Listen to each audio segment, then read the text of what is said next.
नमस्कार दोस्तों, तो कैसे हैं आप सब। आप सभी का आपके अपने चैनल पर स्वागत है। जैसा कि आप लोगों के लिए आज एक टॉपिक है फर्टिलाइजेशन, निषेचन क्या होता है। निषेचन के बारे में आप लोगों को बताएंगे कि निषेचन किसे कहते हैं। तो आप जानते हैं कि निषेचन की जो प्रक्रिया होती है नर और मादा युग्मकों के संलयन से होता है। नर और मादा युग्मकों के संलयन से होता है, तब जाकर द्विगुणित जाइगोट का क्या होता है, निर्माण होता है। तो निषेचन में नर युग्मक और मादा युग्मक भाग लेते हैं और दोनों आपस में फ्यूज करते हैं, जिससे द्विगुणित जाइगोट का निर्माण होता है। वह प्रक्रिया क्या होती है, कहलाती है निषेचन कहलाती है। देखिए, जैसे आप जानते हैं कि जो निषेचन होता है, यहाँ पर देख लीजिए कि निषेचन किसे कहते हैं। जब नर युग्मक तथा मादा युग्मक आपस में मिलते हैं तो इस घटना को युग्मक संलयन, यानी जब युग्मक मिलेंगे तो युग्मक संलयन करेंगे, क्योंकि युग्मक जो होते हैं हेप्लॉइड होते हैं। युग्मक क्या होते हैं, हेप्लॉइड होते हैं, इसलिए इसे क्या कहते हैं, युग्मक संलयन कहते हैं। तथा आपस में मिलकर द्विगुणित युग्मनज का निर्माण करते हैं। द्विगुणित, ये दोनों नर युग्मक और मादा युग्मक जब युग्मक संलयन करते हैं और ये दोनों मिलकर क्या करते हैं, जब द्विगुणित जाइगोट का निर्माण करते हैं या युग्मनज का निर्माण करते हैं, तो इस घटना को निषेचन कहते हैं। इस घटना को क्या कहते हैं, निषेचन कहते हैं। तो निषेचन में आप जानते हैं दो जीव भाग लेते हैं, मेल और फीमेल। तो जैसे आप जानते हैं एक क्या होता है, नर होता है, क्या होता है, नर होता है। नर को क्या कहते हैं, मेल बोलते हैं। और एक क्या होता है, मादा होता है, क्या होता है, मादा होता है। मादा को फीमेल बोलते हैं। ठीक है, आप जानते हैं नर और मादा युग्मक के संलयन को, नर से क्या मिलता है, नर युग्मक, क्या होता है, नर युग्मक।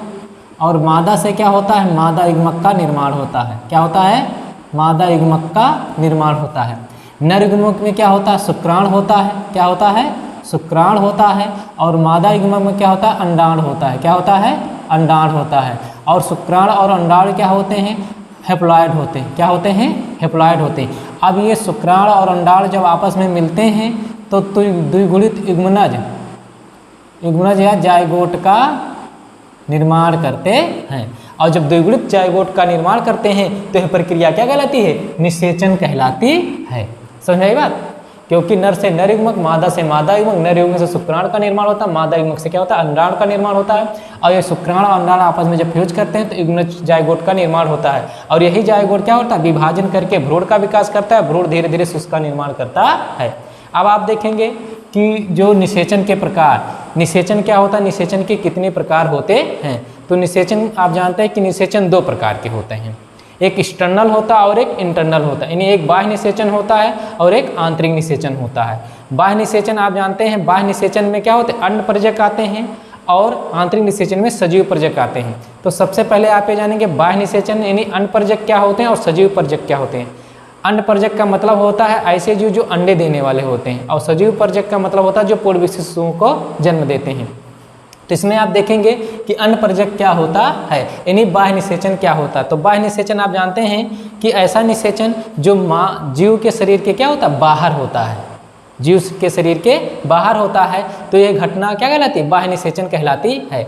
बाह्य निषेचन की घटना जो होती है जलीय जीवों में या उभयचरीय जीवों में पाई जाती है। जैसे मछलियाँ होती हैं, मेढक होते हैं, ये सब में क्या होता है, बाह्य निषेचन की प्रक्रिया होती है। तो एक लाइन आप देख सकते हैं कि बाह्य निषेचन या अन्न प्रजक, इसमें देखेंगे बाह्य निषेचन एक्सटर्नल फर्टिलाइजेशन, जब युग्मकों का संलयन मादा शरीर के क्या होता है, बाहर होता है, तो इसे बाह्य निषेचन कहते हैं। तो इसे बाह्य निषेचन कहते हैं।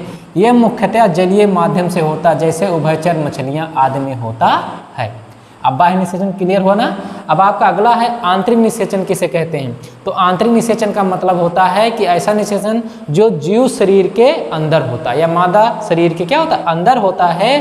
तो ऐसे निषेचन को क्या कहते हैं, आंतरिक निषेचन कहते हैं। आंतरिक निषेचन में जैसे मनुष्य आता है, गाय आता है, भैंस आते हैं, ये सब में क्या होता है, आंतरिक निषेचन होता है। तो आइए देखते हैं आंतरिक निषेचन इंटरनल फर्टिलाइजेशन, जब युग्मकों का संलयन मादा शरीर के क्या होता है, अंदर संपन्न होता है, तो उसे आंतरिक निषेचन कहते हैं। जैसे मनुष्य, बंदर, गाय आदि। तो आप लोग आशा करते हैं कि आप लोगों को समझ में आया होगा कि निषेचन किसे कहते हैं और निषेचन कितने प्रकार का होता है। इसका स्क्रीनशॉट आप लोग ले लीजिए। अब आप लोगों को अगले वीडियो में बताया जाएगा कि आंतरिक निषेचन और बाह्य निषेचन में क्या अंतर होता है। Thank you so much.